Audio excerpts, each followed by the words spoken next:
નમસ્કાર, હું નિશિત રાજગુરુ. અનામત ભારત માટે હંમેશા સળગતો શબ્દ છતાં અનિવાર્ય જરૂરિયાત. ફરી એકવાર અનામતને લઈને વિવાદનો મધપૂડો છેડાયો છે, ને એ પણ યુપી ચૂંટણી પહેલા. આરએસએસના પ્રવક્તા મનમોહન વૈદ્યએ જયપુર લિટરેચર ફેસ્ટિવલમાં કહ્યું કે અનામત સમાપ્ત થવું જોઈએ. મનમોહન વૈદ્યએ આ સમારોહમાં કહ્યું કે અનામત આપવી એ કોઈ હલ નથી. જોકે તેમનું આ નિવેદન ભાજપને બહુ નડી શકે છે, કારણ કે હવે યુપી વિધાનસભાની ચૂંટણી આવી રહી છે. આ પહેલા જ્યારે બિહાર વિધાનસભાની ચૂંટણીને ગણતરીના દિવસો હતા, ત્યારે સરસંઘચાલક મોહન ભાગવતે અનામતની સમીક્ષા થવી જોઈએ એવું નિવેદન આપ્યું હતું, અને તેના ઘેરા પ્રત્યાઘાત પડ્યા હતા અને ભાજપના સુપડા સાફ થઈ ગયા હતા. હવે યુપી વિધાનસભાની ચૂંટણી આવી રહી છે કે જેમાં જાતિગત સમીકરણના સોગઠા ગોઠવવામાં ભલભલા નેતાઓ થાપ ખાઈ જાય છે. જ્યાં દલિત, મુસ્લિમ, યાદવ, કુર્મી સહિતના અનેક મતદારોનું મહત્વ એકધરું રહ્યું છે. એવા સમયે મનમોહન વૈદ્યનું અનામત સમાપ્ત કરવાનું નિવેદન સપા, બસપા અને કોંગ્રેસ માટે તો ફૂલટોસ સમાન બની રહેશે, તેમાં બે મત નથી. હવે જોવાનું એ રહે છે કે અનામત પર સંઘનો મત ભાજપને તેના મતદારોના મતથી દૂર ન લઈ જાય.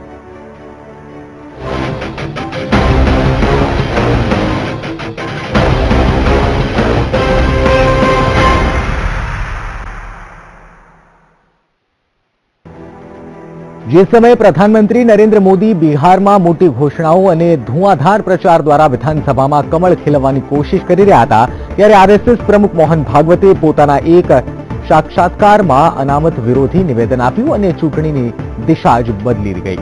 ઇતિહાસ આજે ફરી એ જ દોહરાવી રહ્યું છે. યુપી ચૂંટણીના ઠીક પહેલા જ આરએસએસના પ્રચાર પ્રમુખ મનમોહન વૈદ્યએ મોટું નિવેદન આપ્યું છે, જેને લઈને ફરી એકવાર ચૂંટણી અખાડામાં વિપક્ષી દળ ભાજપ પર હુમલો કરી શકે છે. મનમોહન વૈદ્યએ અનામતને ખતમ કરવાની વકાલત કરી છે. જયપુર લિટરેચર ફેસ્ટિવલમાં મનમોહન વૈદ્યએ અનામત ખતમ કરવાની વાત કરી. સંઘ વિચારકનું કહેવું છે કે અનામતથી અલગાવવાદ વધે છે. તેમણે કહ્યું કે એક સમય બાદ અનામત ખતમ કરી દેવી જોઈએ.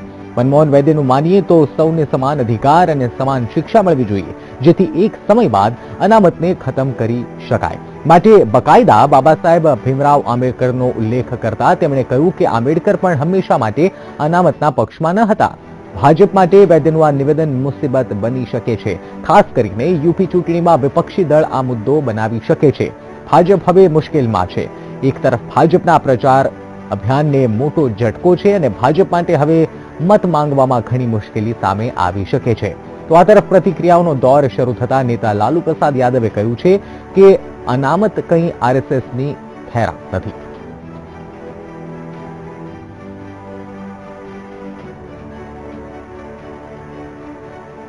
एक पर्टिकुलर कास्ट में पैदा होने का उनको सबसे दूर रखा गया, ये ठीक नहीं है. इसलिए उनको साथ लाने के लिए आरक्षण का प्रावधान संविधान में आरंभ से किया गया है. यह भी कहा डॉक्टर आम्बेडकर जी ने कहा है कि किसी भी राष्ट्र में हमेशा के लिए ऐसा आरक्षण का प्रावधान रहना ये अच्छा नहीं है. जल्द से जल्द इसकी आवश्यकता निरस्त होकर सबको समान अवसर देने का स्थान समय आना चाहिए, ये भी उन्होंने कहा है. इसलिए वो आरक्षण के सिवाय बाकी अन्य आरक्षण के बदले में सबको अवसर अधिक दिए जाए, शिक्षा अधिक दी जाए, इस प्रकार प्रयत्न करना चाहिए. इसके आगे आरक्षण देना थोड़ा अलगाववाद बढ़ाने वाली बात है, ऐसा लगता है. तो शेड्यूल कास्ट शेड्यूल ट्राइब का पिछड़ा रहने के पीछे एक वर्षों से किया हुआ अन्य उसके कारणीभूत है. ऐसा अन्य स्थान पर नहीं है, इसलिए उसका उपाय अन्य तरह से ढूंढना अधिक अच्छा रहेगा, ऐसा लगता है. जब तक समाज में भेदभाव का व्यवहार है, जो भेदभाव के कारण आरक्षण देना पड़ा है, वो तब तक देना चाहिए, ऐसे कहा था. और जल्द से जल्द यह भेदभाव का व्यवहार समाज में समाप्त हो, ऐसा प्रयास हमने करना चाहिए. और जो weakest among the weaker sections को अब तक लाभ मिलना चाहिए था आजादी के 70 साल के बाद भी, वो क्यों नहीं मिला, इसकी एक बार निष्पक्ष जांच होनी चाहिए.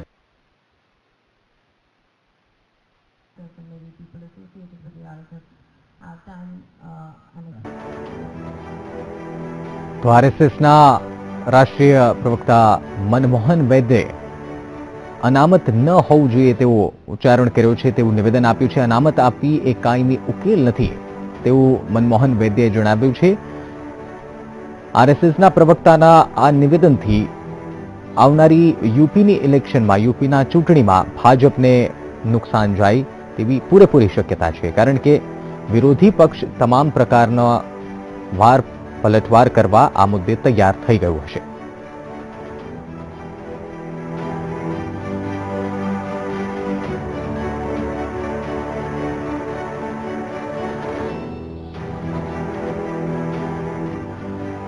તો આ કોઈ પ્રથમવાર નથી કે આરએસએસના પ્રવક્તા અથવા તો આરએસએસ સાથે એની વિચારધારા સાથે જોડાયેલા લોકોએ અનામત ન હોવું જોઈએ તેવું ઉચ્ચારણ કર્યું હતું. આ પહેલા બિહાર ઇલેક્શનના થોડા સમય પહેલા જ સરસંઘચાલક મોહન ભાગવતે પણ અનામત ન હોવું જોઈએ તેવું ઉચ્ચારણ કર્યું હતું. જો કે બાદમાં તેઓ પોતાના નિવેદનથી ફરી ગયા હતા અને તેમણે તેમ પણ જણાવ્યું હતું કે અનામત હોવું જોઈએ.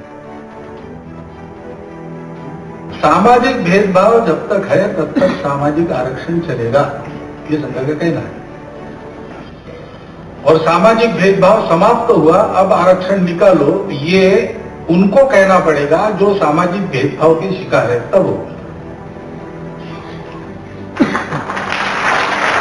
ये सरकार की पहले जो भूमिका है, बाला समूह को इसके उत्तर परिषद में भी कहा है. जब तक समाज में भेदभाव का व्यवहार है, जो भेदभाव के कारण आरक्षण देना पड़ा है, वो तब तक देना चाहिए, ऐसे कहा था.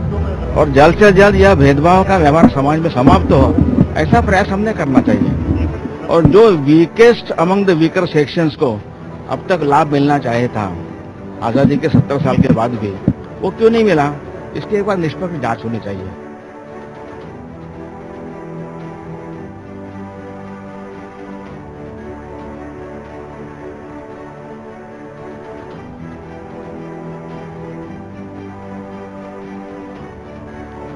સંવાદદાતા પરેશ દવે અમારી સાથે જોડાયા છે. પરેશ, ફરી એક વખત અનામત ન હોવું જોઈએ તેવું નિવેદન આરએસએસની વિચાર સાથે જોડાયેલા પ્રવક્તાનું આવ્યું છે. આ પહેલા મોહન ભાગવતનું નિવેદન હતું, તેના પર પણ ચર્ચા કરીશું, પરંતુ આજનું જે મનમોહન વૈદ્યનું આ નિવેદન છે, કઈ રીતે જોઈ શકાય અને કઈ રીતે એમને જોઈ શકાય, અને ખાસ તો એ સવાલ ઉભો થઈ રહ્યો છે કે ભાજપને આ નિવેદનથી આવનારા ઇલેક્શનમાં કેટલું નુકસાન જઈ શકે છે. જે નિશ્ચિત બહુ મહત્વનું કહેવાય કે આજે જે નિવેદન કર્યું છે કે સામાજિક ભેદભાવ ઘટતો જાય એટલે આરક્ષણની જરૂર નથી, આ એક ચોક્કસ રાજકારણથી રાજનીતિથી પ્રેરિત નિવેદન છે.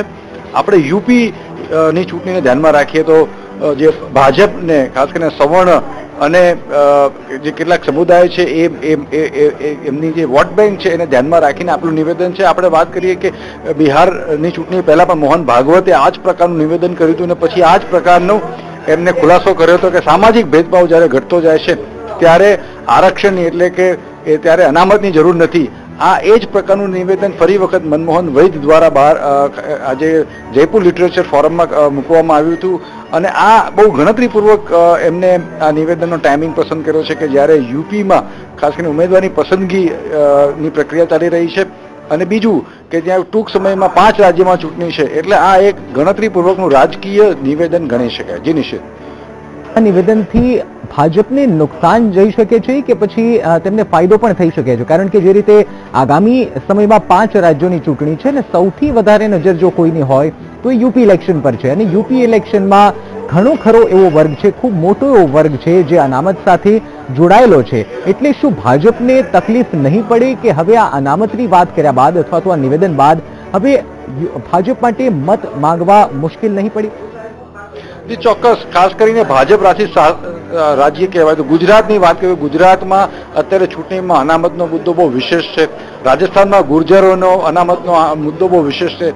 એની સાથે જે 5 રાજ્યમાં ચૂંટણી આવી રહી છે, ખાસ કરીને ત્યાં આગળ અનામતના મુદ્દે બહુ જે પ્રકારે અસર થશે, 2 મોટી અસર થશે. એક જે સામાજિક ધ્રુવીકરણની વાત છે, જે ભાજપ એમાં ચેમ્પિયન છે, એ ધ્રુવીકરણ કરવામાં ભાજપ સફળ થશે. બીજી વસ્તુ જોઈએ તો ભૂતકાળનો અનુભવ એવો છે કે જ્યારે આરએસએસ જ્ઞાતિ આધારિત અનામતની વાત કરી છે ત્યારે ભાજપને રાજકીય નુકસાન મોટું થયું છે. બિહાર એનો ઉત્તમ ઉદાહરણ છે. બિહારની ચૂંટણીમાં ભાજપને ઓછા મત મળ્યા એનું મુખ્ય કારણ એમને અનામતનું નિવેદન હતું મોહન ભાગવતનું, એને લઈને થયું છે. ત્યારે અત્યારે યુપીમાં ફરી વખત એક જ્ઞાતિ આધારિત સમીકરણોને મજબૂત કરવા માટે ભાજપ અત્યારે ખાસ કરીને સંઘ દ્વારા આ પ્રકારનું નિવેદન થયું છે, જેની અસર રાજકીય અસર ભાજપની ચૂંટણીમાં દેખાશે. પણ બિહાર અને ભાજપમાં મહત્વનો તફાવત એ છે કે બિહારમાં ખાસ કરીને પછાત જ્ઞાતિઓનું જે વર્ચસ્વ છે એની સાથે યુપીમાં ઉત્તર પ્રદેશમાં એ સવર્ણોનું પણ એટલું જ પ્રભુત્વ છે, ઓબીસીનું એટલું પ્રભુત્વ છે. આ મુદ્દાને ધ્યાનમાં રાખીને આ પ્રકારનું નિવેદન થયું છે. પણ નિશ્ચિત એક મહત્વની વાત એ છે કે ભાજપ અને સંઘ એવું ક્લેમ કરે છે કે સામાજિક ભેદભાવ એમના વિચારધારાવાળા જે રાજ્ય છે તો જ્યાં ભાજપની સત્તા છે ત્યાં ઓછું થયું છે, એના માટે આ અનામત નહીં હોવી જોઈએ એવું આ નિવેદનનું રાજકારણ કહી શકાય. બિલકુલ પરેશ, એક સમય માટે કદાચ એવું વિચારી લઈએ અથવા તો એવો વિચાર પણ આવે કે પૂર્વ નિયોજિત અથવા તો 5 રાજ્યના ઇલેક્શનને ધ્યાનમાં રાખીને કદાચ સંઘ તરફથી આ એક પૂર્વ નિયોજિત નિવેદન આપવામાં આવ્યું. પરંતુ ક્યાંક સવાલ આ તમામ ઘટનાક્રમ પરથી એ પણ ઉભો થાય છે કે જ્યારે મોહન ભાગવતે બિહાર ઇલેક્શન પહેલા આવા નિવેદન કર્યું અને ભાજપને જે પરિણામ ભોગવવું પડ્યું, તો શું એ બાદ યુપીમાં ભાજપ અથવા તો સંઘ આવું રિસ્ક લેવા તૈયાર થયું હશે? જી ચોક્કસ. એટલે બે પ્રકારની ગણતરી હોય. એક પ્રકારની ગણતરી હોય કે જેમ સંઘે નિવેદન આપ્યું અને પછી એમને કીધું કે અમે સામાજિક ભેદભાવ ઓછો થતો રહ્યો છે, એ સ્થિતિમાં અનામત ના હોવી જોઈએ એ માટેની વાત કરીએ છીએ. ત્યારે ખાસ કરીને કોંગ્રેસ, સપા અને બસપાનું પોતાનું સ્ટેન્ડ અનામત માટેનું કેવું હશે? કેમ કે એ યુપીનું જે આખું રાજકારણ છે જ્ઞાતિ આધારિત રાજકારણ છે. એ જ્ઞાતિ આધારિત રાજકારણમાં તમે એક જ્ઞાતિને સાચવવા જાઓ તો બીજી જ્ઞાતિના મતો પર અસર પડે. એ જેને કહેવાય કે જે મતોનું જે સ્ટ્રેટિફિકેશન છે, વિભાજીકરણ છે, એ વિભાજીકરણને ધ્યાનમાં રાખીને આખું નિવેદન આપ્યું છે. ખાસ કરીને એના પછી કોંગ્રેસનું સત્તાવાર નિવેદન એવું આવ્યું હતું કે બ્રાહ્મણીકરણ મોડેલ તરફ જયું છે આરએસએસ, અને ભાજપ પોતે પણ અનામતને ઈચ્છતું નથી. એ પ્રકારનું અનામતનું રાજકારણ ઊભું થાય તો ભાજપને અંતે ફાયદો થાય, જેને જે કહેવાય ચૂંટણીલક્ષી ફાયદો થાય, એ ગણતરીથી આ આખા નિવેદનની પરંપરા થઈ છે. અને આ નિવેદન પણ જે રાજસ્થાનના જયપુર લિટરેચર ફેસ્ટિવલમાં આપ્યું છે એ આ વિવાદ ઉભો કરવા માટે અપાયું છે એવું ચોક્કસ જણાય છે. જી નિશ્ચિત. બિલકુલ. ખાસ પરેશ એ મુદ્દા ઉપર પણ ચર્ચા કરીશું કે વિરોધીઓને હવે આ નિવેદનથી કેટલો ફાયદો થઈ શકે છે. પરંતુ દર્શક મિત્રો, એ પહેલા એ સાંભળીએ કે લાલુ પ્રસાદ યાદવ અને તેજ પ્રતાપ યાદવે અનામત અંગે અથવા તો આ નિવેદન બાદ શું પ્રતિક્રિયા. वैध है ये वैधगिरी जो कर रहे हैं, आज बोले हैं तो इनको हम लोग घूर चटा देंगे. हम लोग उत्तर प्रदेश के चुनाव में आज सब जगह हाँ गए, वैसे उसी तरह से इनको जाना है, एकदम जीरो पर इनको आउट कर देंगे हम लोग. तो ये बार बार इस तरह का बयान आरक्षण के मुद्दे पे हम लोग या लालू जी हम लोग कोई कॉम्प्रोमाइज नहीं कर सकते. ये इनमें हिम्मत नहीं है आरक्षण खत्म करने का. ये लोग खाली अपर कास्ट की वोट की राजनीति करना चाहते हैं ताकि पोलराइज कर सके. और जो प्रधानमंत्री को इसमें आकर के जस्टिफाई करना चाहिए था. जो स्थिति बिहार में हुई है इनकी, वही यूपी में होने जा रही है. जो बच्चा का असर है, अब हम लोग सब लोग लालू जी हम लोग यूपी जाएंगे, लोगों को बताने का काम करेंगे. और यूपी की जनता पहले से ही त्रस्त थी बीजेपी के लोगों से, किस हिसाब से दंगा कराया, नोटबंदी से कितने लोगों को नुकसान हुआ. अब रिजर्वेशन की बात खत्म करने की बात ये करते हैं, ये आरएसएस के ही उपजे हुए हैं, ये सारे बीजेपी के लोग हैं. ગુજરાતમાં પણ અનામત એક મોટો મુદ્દો ઘણા સમયથી બની રહ્યો છે. તેવા સમયમાં આરએસએસ તરફથી આવતું આ નિવેદન બાદ ઓબીસી મંચના અલ્પેશ ઠાકોરનું શું નિવેદન છે, આવો સાંભળો. જે પ્રમાણે આજે નિવેદન આવ્યું છે કે આરક્ષણ નાબૂદ થવું જોઈએ, તો આ દુઃખદાયી નિવેદન છે. સમગ્ર ભારતની અંદર હજુ ઓબીસી, એસસી, એસટી કચડાયેલો વિકાસથી વંચિત વર્ગ છે, અને આવા વર્ગ માટે જયારે આવું નિવેદન આવ્યું છે ત્યારે દુઃખદાયી બાબત છે. એટલે આરએસએસ ની મનસા પહેલેથી જ ગંદી માનસિકતા હતી. એમની ઈચ્છા હતી કે સમગ્ર ભારતની અંદર આરક્ષણ નાબૂદ થાય એ પ્રકારનું આ નિવેદન આવ્યું છે. એટલે આરએસએસ માફી માંગે અને સમગ્ર ભારતના પછાતોના વિકાસની વાત કરે, પછાતો સાથે શું કરવા માંગે છે એ વાત કરે. નહીતર આવનારા સમયની અંદર સમગ્ર ભારતની અંદર મોટું જન આંદોલન ઉભું કરતા અમને કોઈ નહીં રોકી શકે. તો ન માત્ર હવે જ્યાંથી નિવેદન આવ્યું છે ત્યાંથી લિટરેચર ફોરમથી નિવેદન આવ્યું, પરંતુ આના પડઘા હવે દેશભરમાં સંભળાઈ રહ્યા છે. બિહારમાંથી લાલુ પ્રસાદ યાદવે તો નિવેદન આપ્યું જ, પરંતુ ગુજરાતમાંથી હવે અલ્પેશ ઠાકોરે પણ આંદોલનની ચીમકી અને આરએસએસ માફી માંગે તેવું ઉચ્ચારણ કર્યું છે. એટલે જે આરએસએસ તરફથી ઇલેક્શન પહેલા નિવેદન આવ્યું છે તેનાથી એક વાત સ્પષ્ટ અહીંયા એ પણ થઈ રહી છે કે અપર કાસ્ટ એટલે કે જે સવર્ણના મતદારો છે, સવર્ણ મતદારો છે અથવા તો સવર્ણના મતોને જીતવા માટે શું આ નિવેદન આપ્યું છે, અથવા તો ખાસ એ પણ કહી શકાય કે જો આ પૂર્વ નિયોજિત નિવેદન ન હતું તો કદાચ આવનારા સમયમાં એટલે કે ટૂંક સમયમાં ભાજપનું સ્ટેન્ડ શું રહી શકે છે તેને લઈને સવાલ છે. જો કે આ પહેલા જ્યારે સરસંઘચાલક મોહન ભાગવતે આવા પ્રકારનું નિવેદન આપ્યું હતું ત્યારે તેમણે ફેરવી તોડ્યું હતું અને કહ્યું હતું કે અનામત હોવું જોઈએ. તો હવે લાલુ પ્રસાદ યાદવ, તેજપાલ યાદવ અને ખાસ અલ્પેશ ઠાકોર તરફથી નિવેદન આવ્યું છે. પરેશ દવે સંવાદદાતા અમારા સાથે જોડાયેલા છે. પરેશ, એક તરફ જ્યારે સંઘ તરફથી આવું નિવેદન આવ્યું છે અને બીજી તરફ કહી શકાય કે હવે જે વિરોધીઓ છે તેમને એક ફૂલ ટોસ બોલ મળી ગયો છે, તેમને મોકો મળી ગયો છે આ મુદ્દો બનાવવાનો. અને આ મુદ્દો જ્યારે બનશે ત્યારે આવનારા ચૂંટણીમાં, આવનારી જે 5 રાજ્યોની ચૂંટણી છે તેમાં ચોક્કસથી પરિણામ ભાજપને ભોગવવું પડશે અને વિરોધ પક્ષને કદાચ તેનાથી ફાયદો પણ થઈ શકે છે. ચોક્કસ 5 અને ગુજરાતની વાત કરીએ તો 6 રાજ્યો મહત્વના છે. હમણાં જ હાર્દિક પટેલનું નિવેદન આવ્યું કે દેશ RSS ચલાવે છે કે દેશની સરકાર ચલાવે છે. એટલે ગુજરાતમાં પણ આ પ્રકારની જે સ્થાનિક પ્રતિક્રિયાઓ છે એ મોટી પડશે. અનામત એ મોટો મુદ્દો છે. ખાસ કરીને ભાજપને ત્યારે જીત મળે છે કે જ્યારે જ્ઞાતિ અને ધર્મના જે મતો છે વિભાજિત થાય છે. હવે 1 મહિનાથી ઓછો સમય જ્યારે બાકી રહ્યો છે યુપીની ચૂંટણીમાં, ત્યારે આ પ્રકારનું મતોનું વિભાજીકરણ ભાજપને ચોક્કસ ફાયદો કરાવે એવું છે. હવે સવાલ એ છે કે જે જ્ઞાતિ આધારિત પક્ષો રચાયા છે, જેને આપણે જે BSP છે એ જ્ઞાતિ આધારિત રચાયેલો પક્ષ છે, એ પોતે કેવી રીતના કયા સ્ટેન્ડ લઈને મતદારો પાસે જશે એ બહુ મહત્વનું છે. એની સાથે જે SP છે, સમાજવાદી પાર્ટી છે, એ પોતે કેવી રીતે ડિફેન્ડ કરશે આખા નિવેદનને, એ બહુ મહત્વનું છે. કોંગ્રેસનું નિવેદન સાંજે આવ્યું છે કે આ પ્રકારે RSS અને ભાજપનો DNA જેવો છે કે એ લોકોમાં વર્ગનો વિગ્રહ, 2 વર્ગ વચ્ચે ખાસ કરીને જે છે એ પ્રશ્ન ઊભો થાય. આ બધા મુદ્દાને લઈને જે RSSનું જે આ નિવેદન છે એ ચોક્કસ ભાજપને ક્યાંક ને ક્યાંક ચૂંટણીલક્ષી રાજકારણમાં ફાયદો કરાવે તેવું રહ્યું છે. જી બિલકુલ પરેશ, ધન્યવાદ અમારી સાથે જોડાવા બદલ.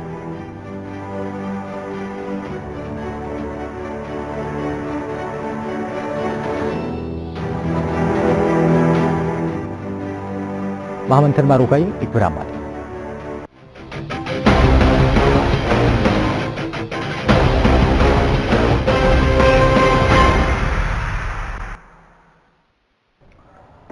Welcome back. આપ જોઈ રહ્યા છો મહામંથન. એક મહત્વપૂર્ણ સમાચાર પર નજર કરીએ તો અમેરિકામાં હાલમાં જ રાષ્ટ્રપતિ તરીકે શપથ ગ્રહણ કરનાર ટ્રમ્પનો વિરોધ થઈ રહ્યો છે. ટ્રમ્પના શપથ ગ્રહણ પહેલા પણ વિરોધ અમેરિકામાં ટ્રમ્પનો વિરોધ કરવામાં આવી રહ્યો છે. આપને જણાવીએ 20 તારીખે જ ડોનાલ્ડ ટ્રમ્પે 45માં અમેરિકાના રાષ્ટ્રપતિ તરીકે શપથ ગ્રહણ કર્યા. ઓબામા બાદ 45માં રાષ્ટ્રપતિ તરીકે હવે ડોનાલ્ડ ટ્રમ્પે શપથ ગ્રહણ કરતાની સાથે જ તેમના શપથ ગ્રહણ પહેલા ટ્રમ્પનો વિરોધ કરવામાં આવ્યો. ઠેર ઠેર મોટી સંખ્યામાં લોકો બેનર સાથે રસ્તાઓ પર ટ્રમ્પનો વિરોધ કરતા જોવા મળ્યા.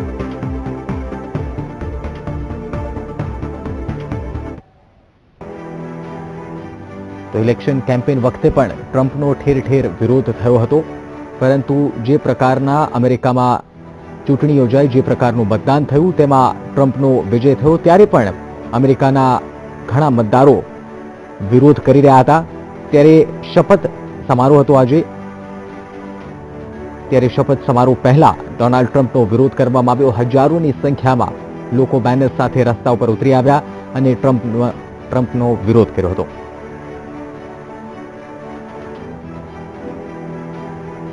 સમાચારોમાં રોકાઈ ફરી એક વિરામ.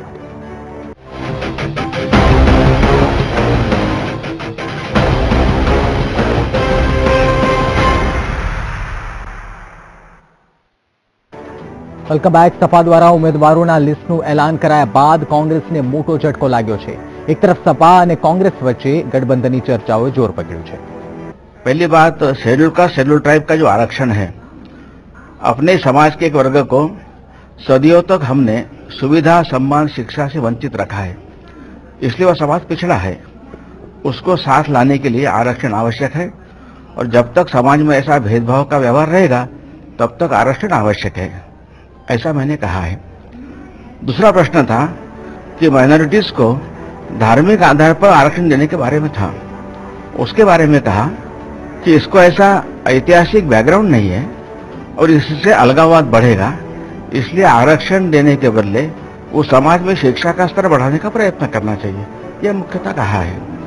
सुप्रीम कोर्ट और हाई कोर्ट ने भी ऐसे धार्मिक आधार पर आरक्षण को अनेक बार मना किया है. ये संघ का स्टैंड है. मतलब लोगों का इंटरप्रिटेशन ये आ रहा है सर कि संघ आरक्षण के विरोध में है. एकदम गलत है. संघ ने यह बात कई बार स्पष्ट की है. संघ आरक्षण के पक्षधर है और ये सामाजिक भेदभाव के चलते आया हुआ आरक्षण है, उस कारण ये आया है। और अभी भी सामाजिक भेदभाव का व्यवहार चल रहा है, इसलिए आरक्षण आवश्यक है, ऐसा संघ ने कई बार कहा है। आज भी संघ का यही स्टैंड है। તો આ આરએસએસના પ્રવક્તા મોહન વૈદ્ય જેમનું જણાવવું છે કે જ્યાં સુધી સમાજમાં ભેદભાવ છે ત્યાં સુધી અનામતની જરૂર લાગશે, જરૂર વર્તાઈ રહી છે। એટલે એક તરફ જ્યારે નિવેદન જોધપુરમાં આપવામાં આવ્યું જયપુરમાં, ત્યારબાદ હવે ફરી એક વખત મનમોહન વૈદ્યે નિવેદન આપતા જણાવ્યું છે કે જ્યાં સુધી સમાજમાં ભેદભાવ રહેશે ત્યાં સુધી અનામતની જરૂરિયાત છે। प्रश्न थे, उनके उत्तर में कहा है। पहली बात, शेड्यूल कास्ट शेड्यूल ट्राइब का जो आरक्षण है, अपने समाज के एक वर्ग को सदियों तक हमने सुविधा, सम्मान, शिक्षा से वंचित रखा है, इसलिए वह समाज पिछड़ा है। उसको साथ लाने के लिए आरक्षण आवश्यक है, और जब तक समाज में ऐसा भेदभाव का व्यवहार रहेगा तब तक आरक्षण आवश्यक है, ऐसा मैंने कहा है। दूसरा प्रश्न था कि माइनॉरिटीज को धार्मिक आधार पर आरक्षण देने के बारे में था। उसके बारे में कहा कि इसको ऐसा ऐतिहासिक बैकग्राउंड नहीं है और इससे अलगाववाद बढ़ेगा, इसलिए आरक्षण देने के बदले वो समाज में शिक्षा का स्तर बढ़ाने का प्रयत्न करना चाहिए, यह मुख्यतः कहा है। सुप्रीम कोर्ट और हाई कोर्ट ने भी ऐसे धार्मिक आधार पर आरक्षण को अनेक बार मना किया है। यह संघ का स्टैंड है। मतलब लोगों का इंटरप्रिटेशन ये आ रहा है सर कि संघ आरक्षण के विरोध में है। एकदम गलत है। संघ ने यह बात कई बार स्पष्ट की है। संघ आरक्षण के पक्षधर है और ये सामाजिक भेदभाव के चलते आया हुआ आरक्षण है, उस कारण ये आया है। और अभी भी सामाजिक भेदभाव का व्यवहार चल रहा है, इसलिए आरक्षण आवश्यक है, ऐसा संघ ने कई बार कहा है। आज भी संघ का यही स्टैंड है।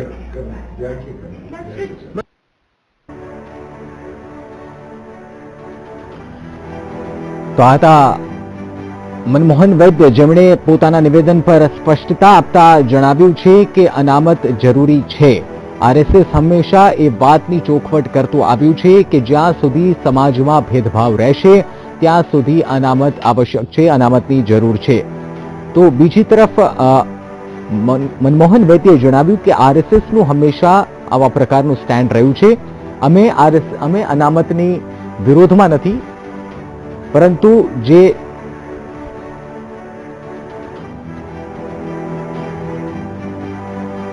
સંઘ અનામતની તરફેણમાં હોવાની સ્પષ્ટતા મનમોહન વૈદ્યે આપી છે। મનમોહન વૈદ્યે આપેલા નિવેદન પર તેમણે સ્પષ્ટતા કરવામાં જણાવ્યું છે કે જ્યાં સુધી સમાજમાં ભેદભાવ રહેશે ત્યાં સુધી અનામતની જરૂર છે, તે જ આરએસએસ કહેતું આવ્યું છે। મહામંથનમાં અત્યારે બસ આટલું જ। નમસ્કાર।